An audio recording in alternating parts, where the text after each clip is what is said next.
Hello and welcome to the Right to Be Wrong video by Steve Pledger. Right, okay, I'll be back after the video is played along with Steve Pledger and explain what this video is. So this is a little bit different. This is a part of Aotearoa, the show I filmed this year in New Zealand.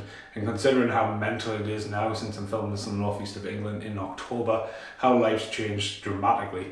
But this video has been pulled out of the episode and sort of isolated on its own, no pun intended with that, just to showcase the song, because I'll tell you why I love the song so much. I hope you enjoy Steve Pledger's The Right to Be Wrong.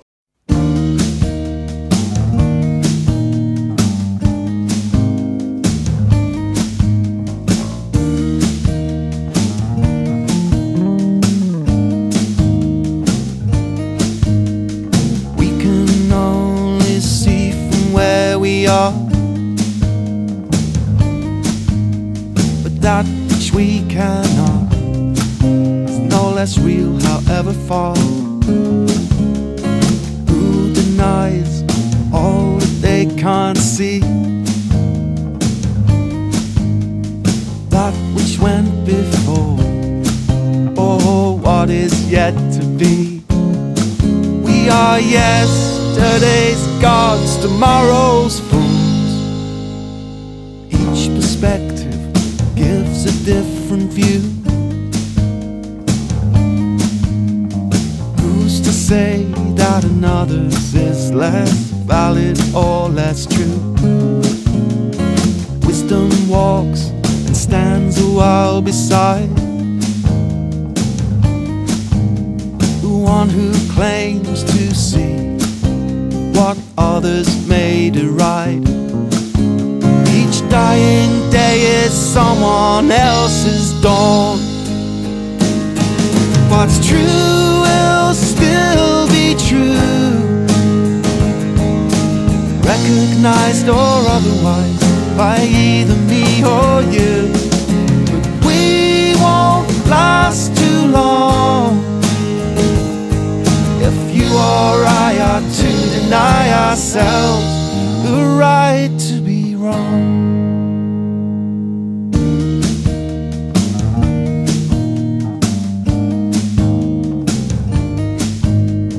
Love, respect, and what's needed to survive. Or could we all agree this much truth we can derive? Nothing else worth knowing will deny anyone the right to be's the very measure of a lie. Oh, and the truth will bless us by and by. What's true will still be true, recognized or otherwise by either me or you. But we won't last too long if you or I are to deny ourselves the right to be wrong.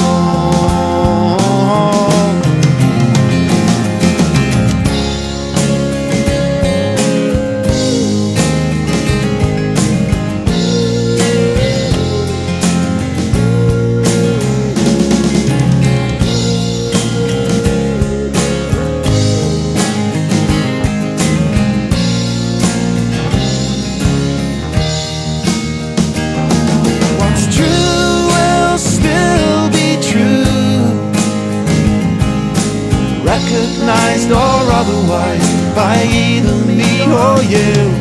But we won't last too long if you or I are to deny ourselves the right to be wrong. Hello, hope you enjoyed that. Right, before I have a rant, ladies and gentlemen, Steve Pledger. Stephen initially approached me to ask if I'd be happy for him to use the song in this particular project he was about to start work on, and I was obviously very flattered, and I was very happy for that to happen, and particularly after he sent me a couple of links to some of the other things he'd worked on before and put together, and it was clear that the song was going to be in safe hands. And what's, I think, really interesting about what he's done and the sort of experience of handing the song over was that it's not, somebody's not sort of working alongside your vision or your interpretation of what something means. You're giving it up for them effectively to use and incorporate as they see fit, in line with their own vision. And that was very freeing, and it was quite exciting, and to actually see the footage come back and see how he used it and have that kind of visual manifestation of somebody else's interpretation of your song was a pretty wonderful thing. And I think the two things work really well together. I'm really chuffed with how the song looks as a result of his footage, but clearly the footage he shot stands alone as well, and the two things just sort of just work really well together. And so yeah, it was a lovely thing to sort of be a part of, even if the being part of it was just saying yes. And and for it to have a little bit of a life of its own, with Stephen's visual interpretation of it as well, feels a bit special. So yeah, I'm really, really pleased with the way it's turned out. Thank you, Stephen. Right, that was Steve. As you can see, both me and Steve have rocked up some beards over this last year. Just want to point out, Steve is called Stephen, but spells his name with a PH. That's naughty, that's cheating. So anyway, right, okay, so when I came back from New Zealand, it was 5 days later, lockdown happened. And it changed the world. And I never thought when I came back that I would have enough time. I thought right now that that's when the show was going to come out. Didn't know what it was going to be. I didn't know it was going to be an hour-and-a-half special for the internet. I wasn't sure how it had gone down. But the beauty of doing stuff now, visually, with it being digital, was when I came back, it was all digitally ready for us. It wasn't like I had to really go through tapes, upload, transfer, master, slice, dice, think about it. Oh, did that turn out all right? Oh crap, that's fucked. Sorry, I have to swear. This video wasn't planned new. But right, okay, so I'm just winging it on it. But yeah, I came back and I sat down and sort of planned out where the episodes would be. And at the time, just before lockdown actually happened, or just before that, I met Steve Pledger just by bumping into him. He's a local artist who has packed full of albums. That didn't make any so much sense, but he is so professional. His setup, his sounds, his songs, his production, his quality of his product he actually sells. So when I met Steve, he was really nice to meet, got talking to him. And one of my jobs is putting on live artists live in HMV.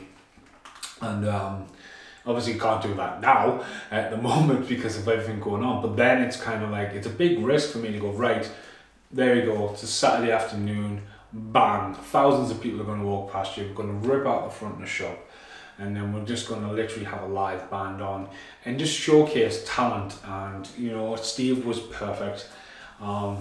The first time he was absolutely brilliant, and I was more than welcome to have him back, because when I got back from New Zealand, I'd been talking to Steve and we had planned for Steve to have a second run. This would have been about 6 months later. Obviously there's been bits of overlays footage of this happening, these two events, and Steve was amazing again. And me and Steve actually did an interview standing next to each other. Probably guess we both don't have beards at that time, and you can just see all the people piling past us, in the background, and we were just talking about what Live and Local was and stuff like that. And then lockdown happened, and I got separated from my partner at the time through lockdown and the restrictions and the rules. So I spent about 3 months developing this, and other music that's came in. There's a video called The Music of I, Teodora, where I talk about the intro and all the other music involved, stuff like Mitch Laddie's. Mitch Laddie's the only one Mitch Laddie, but stuff like with Scott Michael Cavagan and stuff like that. It's all there. So if you want to check out that video, and yeah, I talk about Steve Pledger in that, but this is a separate standalone video. The boat at Motueka. The video you've just seen is basically, there's 10 years between the footage, and for years the footage has just been sat in the archive, and that's my special place. It really is. And like, my dad used to live at the street, and that boat used to be at the end of the street, and like when I was back there in 2010, you know, on the night times, just wandered down, and there was that boat, that shipwreck, just there, that bench to looking out to oblivion. You know, you can't see anything unless you like proper golden binocular effect, having a good peek. You can't see anything, and you just sit there. A lot of times I had a few drinks, probably one too many. I think one time I woke up on that bench, you know, I was like, wow, like what's going on? And to revisit it in 2010 was short and brief. But when it came time to look at the show, I was like, right, okay, how can I fuse these two together? Because that's what I was thinking. I knew the footage I shot originally in 2010 was used in a lot of different music video developments that I'd done at the time. At the time I was very open to like shots and like silhouette shots and just, you know, again, just killing the ball and walking around and stuff like that. So the fusion is something I was looking for, but I had no particular song in mind at all.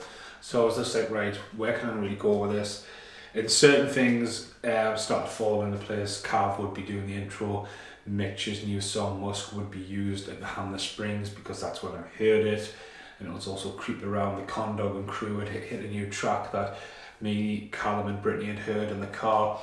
So again, I was looking for this new music, and I obviously had Steve's album. And the song, The Right to Be Wrong, had always been stuck in my head. And the song was just perfect. And it's just sort of like, right. And it sort of put a hole in the series because I think it's episode 4 this happens.